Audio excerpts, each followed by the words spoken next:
Have you ever heard of a mysterious force that brought mighty empires to their knees, only to vanish from the pages of history? Today, we're diving deep into one of antiquity's greatest enigmas, the Sea Peoples. Picture this, it's around 1200 BCE. The Late Bronze Age is in full swing. Great powers like the Hittite Empire in Anatolia, the Mycenaean kingdoms in Greece, and the new Kingdom of Egypt dominate the Mediterranean world. Trade routes are bustling, cities are thriving, and culture is flourishing. It seems like this golden age will last forever. But then, everything changes. Suddenly, a wave of destruction sweeps across the region. Great cities are burned to the ground, palaces are abandoned, entire civilizations that had stood for centuries crumble into dust. The mighty Hittite Empire disappears. The glorious Mycenaean palaces of Pylos and Mycenae are destroyed. The prosperous trading city of Ugarit on the Syrian coast is utterly annihilated. For decades, historians and archaeologists were puzzled. What could have caused such a widespread and catastrophic collapse? The answer, or at least a major part of it, comes from the one major power that survived the onslaught, Egypt. On the walls of his mortuary temple at Medinet Habu, the Pharaoh Ramesses III carved inscriptions and reliefs detailing his struggle against a mysterious coalition of invaders who came from the sea. He called them, simply, the peoples of the sea. These Egyptian records are our primary source of information, and they paint a terrifying picture. Ramesses describes a massive confederation of different tribes, a moving nation of people traveling with their families in ox carts, their warriors coming by land and by sea. The inscriptions say, no land could stand before their arms. They list the names of these groups, the Pelesit, the Jekka, the Shekelesh, the Danaan, and the Weshesh, among others. These names are exotic and strange, and for the most part, we can't definitively link them to any known people or place.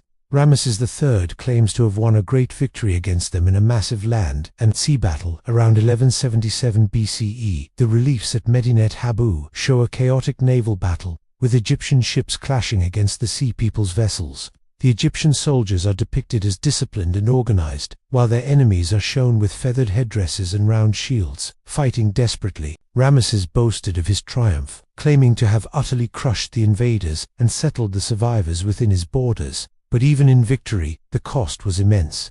The war weakened Egypt significantly, and it soon entered a period of decline. So, who were these Sea Peoples? This is the million-dollar question that has fascinated scholars for over a century. The problem is, we have almost no evidence from the Sea Peoples themselves. They didn't leave behind any of their own writings or cities that we can definitively identify. All we have are the accounts of their enemies and the trail of destruction they left behind. This lack of evidence has led to countless theories, each trying to piece together the puzzle. One of the oldest and most popular ideas is that they were a confederation of seafaring raiders from the Aegean, perhaps related to the Mycenaean Greeks. Proponents of this theory point to certain types of pottery and weapons found at destruction sites that resemble Aegean styles. Maybe, as the Mycenaean world itself was collapsing, displaced warriors and their families took to the seas in search of new homes, becoming pirates and invaders. Another prominent theory looks west, towards the central Mediterranean. Some scholars have tried to link the names of the Sea Peoples to later populations. For example, could the Shekelesh be connected to Sicily, or the Shurdan to Sardinia?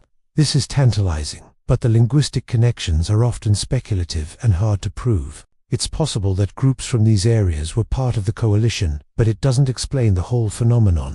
A third school of thought suggests the Sea Peoples originated within Anatolia and the Levant itself. Perhaps they were not entirely foreign invaders, but a mix of local populations who were uprooted and turned to raiding. The collapse of the Hittite Empire could have created a power vacuum, leading to widespread chaos and migration. In this scenario, the Sea Peoples weren't a single invading army, but a symptom of a much larger systemic collapse happening across the entire region. And then there's the environmental factor. Some researchers believe that the Late Bronze Age collapse was triggered by a period of severe climate change. Evidence from tree rings and lake sediments suggests a prolonged drought hit the eastern Mediterranean around 1200 BCE. This could have led to widespread famine, crop failures, and societal breakdown. Desperate and starving people would have been forced to migrate in search of food and resources. This mass migration could have icily spiraled into conflict and warfare, creating the wave of destruction attributed to the Sea Peoples. They weren't just conquerors, they were refugees, driven by hunger. This system's collapse theory is very compelling because it doesn't rely on a single cause. It suggests a perfect storm of factors: climate change, famine, internal rebellions, disruption of trade routes, and yes, migrations and invasions. The Sea Peoples might not have been the sole cause of the collapse, but rather a powerful accelerant, a catalyst that pushed already teetering civilizations over the edge. Let's look at the Peleset, one of the most famous groups among the Sea Peoples. After their defeat by Ramesses III, the Egyptians settled them on the southern coast of Canaan. Later, biblical texts refer to a people in that same area known as the Philistines. The names are incredibly similar, and archaeological finds in Philistine cities, like distinctive pottery and hearths, show strong connections to the Aegean world. It's now widely accepted that the Peleset were the ancestors of the Philistines.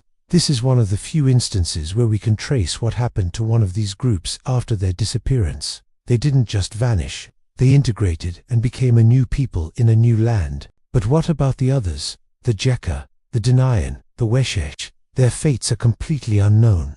Did they get absorbed into other populations? Were they wiped out in battle? Did they sail away to parts unknown and settle somewhere we haven't found yet? We simply don't know. They appear on the stage of history with a bang and exit in silence. The mystery of the Sea Peoples is so compelling because it reminds us how fragile civilizations can be. These great empires, with their monumental architecture, complex writing systems, and extensive trade networks, seemed invincible. Yet, in the span of a single generation, they were gone. It's a stark reminder that history is not just a story of steady progress. It's also a story of collapse, disruption, and sudden, violent change. The search for the Sea Peoples continues. Every year, new archaeological discoveries add small pieces to the puzzle. Perhaps one day we'll find a shipwreck, or an unlooted tomb, or even a stone tablet written by the Sea Peoples themselves that will finally answer our questions. But until that day, they remain one of history's most fascinating and elusive ghosts, a testament to a dark age that swallowed an entire world.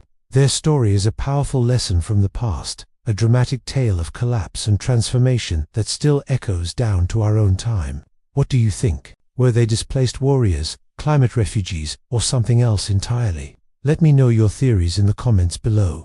Thanks so much for joining me on this journey into the ancient past. If you enjoyed this exploration of historical mysteries, please hit that like button and subscribe for more deep dives into the stories that shaped our world. See you in the next video.